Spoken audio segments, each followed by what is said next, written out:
네, 2월 7일에 올라가는 영상입니다. 운수사 모음지 시리즈 이제 마지막으로 영남권을 남겨두고 있습니다. 하나의 운수사만 단독으로 나오는 단편 에피소드로는 다루지 못할 수 있겠으나 간략하게나마 정리소속해 볼 수 있는 운수사 모음집을 통해서 최대한 모든 고속시외 버스 운수사가 나올 수 있게 어느 정도 보충을 하고 있습니다.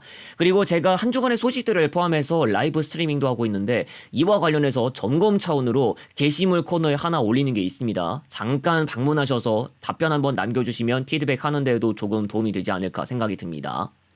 먼저 동부고속이 동서울 강릉 노선에서 철수했고 이번 달부터 고양백석 주문진 강릉 노선에서도 철수한 것이 확인되고 있습니다. 종전 6회 운행했던 노선인데 중앙고속만 남아서 현재는 하루 3회만 운행하고 있습니다. 행신역에서 가는 강릉행 KTX가 1회밖에 없는 관계로 KTX를 이용하지 못하는 시간대는 그냥 백성에서 버스를 타고 가야 하거나 서울에서 환승하는 방법을 쓸 수도 있었는데 감회 때문에 서울에서 환승을 해야 하는 경우의 수가 더 늘어나는 것으로 보입니다.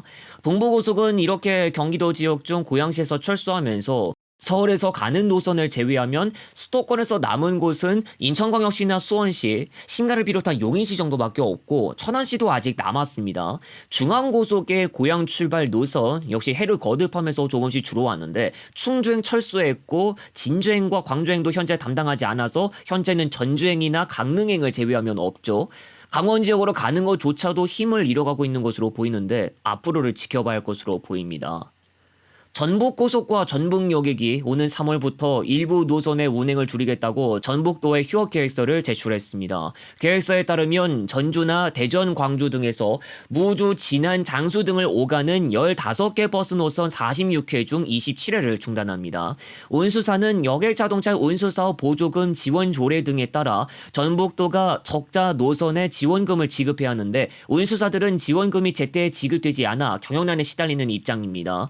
전북 고속 관계자는 인건비와 유류비 등이 상승한 상태에서 적자를 감수하며 버스를 운행했지만 더는 버티기 어렵고 재정 지원이 없으면 계획대로 3월부터 운행을 축소하겠다면서 지난해 1심 결과 이후 전북도가 어떠한 지원도 하지 않아 노선 축소가 불가피하고 이런 상황이 지속되면 다른 노선도 줄일 수밖에 없다고 밝혔습니다. 전북도 관계자는 운수사가 적자분 100%에 대한 지원을 요구하고 있으나 재정 여건상 불가능하고 흑자 노선도 있기 때문에 요구를 전부 들어주기 어렵고 조례 역시 손실에 대해 지원할 수 있다고 규정할 뿐 의무는 아니라고 밝혔습니다. 국토교통부로부터 전기버스 모델 하이버스의 리콜 소식이 발표됐습니다. 하이버스와 하이버스 H, 하이버스 신형 등 총 28대가 끝단 표시 등의 설치가 기준에 부적합해 관측 각도 및 방향 측정이 어려워 차폭 확인이 어려울 수 있는 가능성이 있어 지난 1월 29일부터 리콜에 들어갔습니다.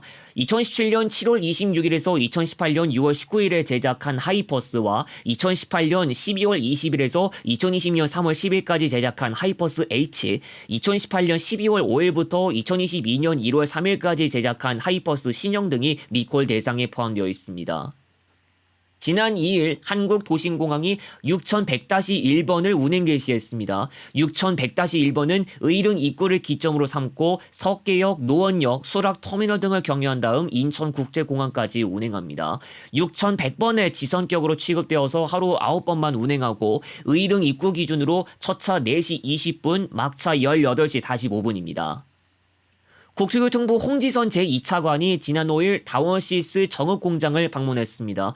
국토교통부는 이 자리에서 열차 납품 지연으로 인한 불편과 피해가 발생하고 있는 상황을 엄중하게 인식하고 있음을 밝히고 책임 있는 자세로 특단의 대책을 마련해 줄 것을 박선순 대표에게 전했습니다. 코레일에는 공기업으로서 적기에 차량을 공급해야 할 책무가 있음에도 불구하고 선제적으로 적극적인 조치를 취하지 않은 점은 문제이며 국토부 감사를 통해 철도 차량 구매와 계약 관리 과정에 대해 위법이나 부당한 사항이 확인되면 엄정 조치하겠다고 밝혔습니다. 또 노후 무궁화 후 대체 차량에 납품이 지연되어 불가피하게 정밀안전 진단을 통해 차량 수명을 연장하더라도 문제가 없도록 차량 안전성과 품질을 신차 수준으로 리모델링하는 조치를 차질 없이 이행하고 신규 차량 발주 또한 조속히 추진할 것을 지시하기도 했습니다. 이번 주 다원시스와 관련한 소식들이 몇 개 나왔는데 이와 관련한 이야기는 내일 오후 8시부터 25분 내외로 라이브 스트리밍으로 진행되는 한 주간의 소식들에서 다룰 수 있도록 하겠습니다. 구독 1개월 이상 하신 분은 방송 시간 중 얼마든지 실시간으로 참여해서 채팅이 가능합니다.